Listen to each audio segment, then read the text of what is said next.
Hello and welcome. You're watching an India Today special roundtable on the roadmap to recovery.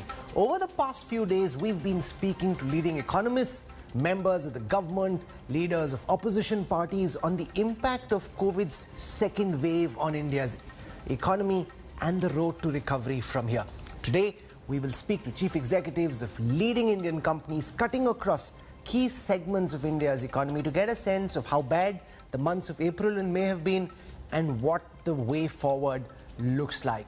Joining me on the show, I want to welcome first Uday, Shankar, President of the Federation of Indian Chambers of Commerce and Industry.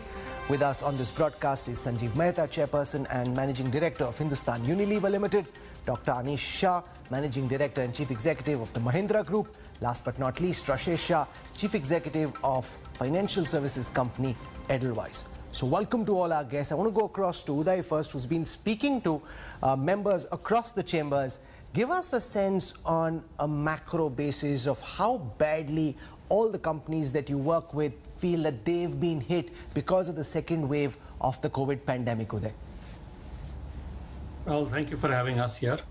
To your question, I think the second wave, as we all know, has been very devastating, and the devastation has been both across lives and livelihoods, and also, it has gone across the country. There are different parts of the country where the second wave resurgence began at different points in time, but the overall speed and ferocity with which the second wave spread across the country was something that took everybody by surprise.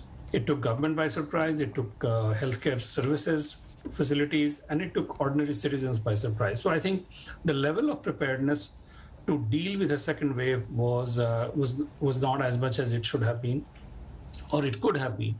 And the big difference between the second wave and the first wave is that the loss of life that happened and the number of people who got infected happened in a much shorter period of time. So the element of shock and trauma was much higher in the second wave. When you talk about the economy, I think there's one big difference. Last time there was a national lockdown, and this time the lockdowns were at state levels and in some cases more localized. So as a result of that, the supply side of the economy was less disrupted.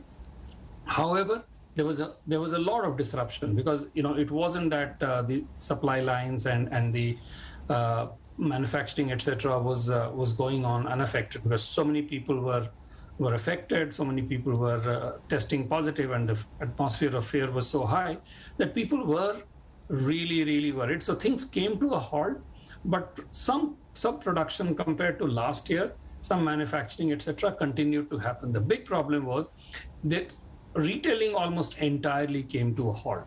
So when you're producing or manufacturing and you're not able to sell or distribute, then it does create its own problem, and the end result is pretty much the same.